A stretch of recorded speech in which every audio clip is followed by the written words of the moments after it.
But still, and these cultures, they might have had these fermented foods for thousands of years, but they have no understanding of what they do. So they'll abandon them easily. They'll say, oh yeah, we know these are healthy, but you know, my grandmother always served that. But we need to get back to these foods because they're really, the understanding that we're trying to bring today is that both of us, is that these foods are essential to wellness because they are, both of us are in agreement totally on this, is you're bringing a live force of beneficial beings, thousands, billions of them. You gave a great statistic about the tennis court. Absolutely. The surface of the gut is equal to a surface of a tennis court. And this tennis court is covered by bacteria in a healthy situation. There's a thick band of bacteria attached to it. So, and as long as these bacteria are all beneficial, there's about 2 kilograms of bacteria in a healthy human gut. There are more cells there than there are cells in the entire human body. There is more genetic material in there than in the entire human body. And this genetic material is very powerful. It interacts and talks to the genetic material in the human body, and it affects the way the genes are expressed. So that there's genetics for you. There's the connection with genetics. But I have to say that humans used to consume beneficial bacteria for millennia, ever since we were created, whichever way we were created. Because we used to drink water from streams and wells, and those were full of bacteria, full of soil bacteria. And the soil bacteria produces tannins and produces humic acids, which are the natural way for us to absorb minerals, because humic acids chelate inorganic forms of minerals from the ground, and that's the only way that plants can absorb them, and we can absorb them, because these acids are absolutely important for us. When we started drinking tap water, which is chlorinated, we have removed all these bacteria. You know that in every country in the world, when the chlorination of the tap water was introduced, the nation went through an epidemic of appendicitis. It's been recorded in Russia, it's been recorded in Britain, in Europe, in Singapore, and in China. Every time when the chlorination of the tap water was introduced, the nation went through an epidemic of appendicitis because something very important was removed from the water, which people were used to. And that caused an epidemic. That's right. And chlorine destroys the beneficial bacteria. Chlorine destroys the beneficial bacteria. And people also used to supplement their diet all the time with fermented foods, because that was a natural way of preserving foods. People used to ferment grains, meats, fish, vegetables, dairy products. Pretty much every food on earth is fermented. In every culture there are some fermented foods. So people were supplementing their diets with a lot of live beneficial bacteria all the time. So we need them. Our bodies have been designed that way. I have to say that most probiotics, commercially available probiotics on the market, are prophylactic. They have not been designed to make a difference. They have been designed for healthy people to generally stay healthy. Autistic children need interventional strength probiotics, therapeutic strength probiotics, which have got varied mixture of different species of bacteria, strong enough, in enough numbers, in big enough numbers to make a difference.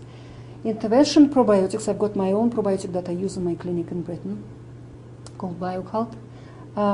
These probiotics cause a die-off reaction, because when you introduce them into the gut, they start killing off the pathogenic flora, and when these critters die, they release toxicity.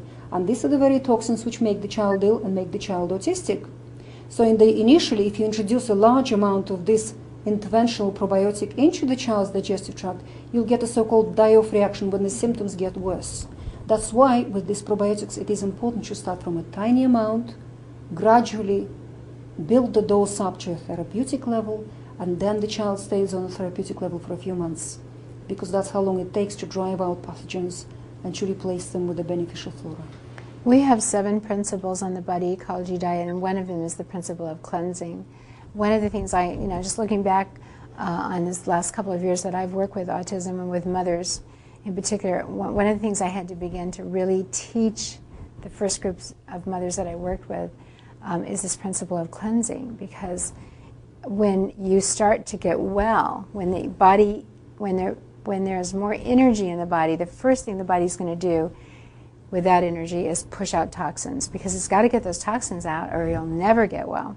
And then when the toxins are out in the bloodstream, when they're coming out in the skin or whatever, when there's a fever, the mother thinks her child, the diet isn't working. These good changes that she's been doing well, they're not working for her child, he suddenly becomes sick. That's what they think.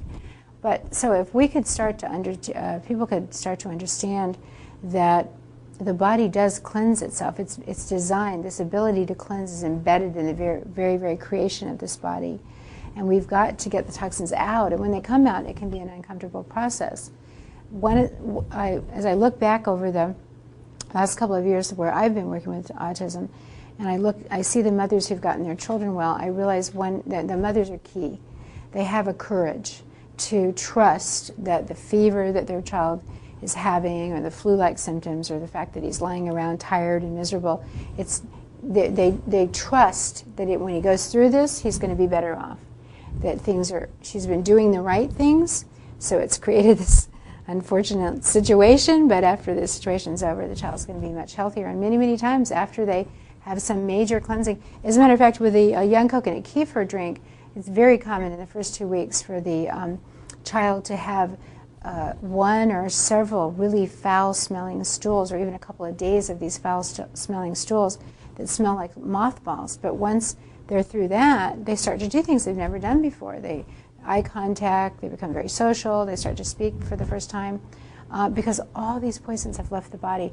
And in children, I always say they have this seed power to organize these poisons out of the body. They have the ability to heal much more quickly than an adult does. So we want to catch the children as young as possible. When we can get them, well, first of all, ideally, there should be never another child born with autism ever again. I think we know enough now to prevent it completely. But for the children who have come here and who are autistic at this time, I think that the earlier we get them, the faster we can turn them around. But there's with the older children we've worked with, we haven't had anybody who isn't making tremendous progress.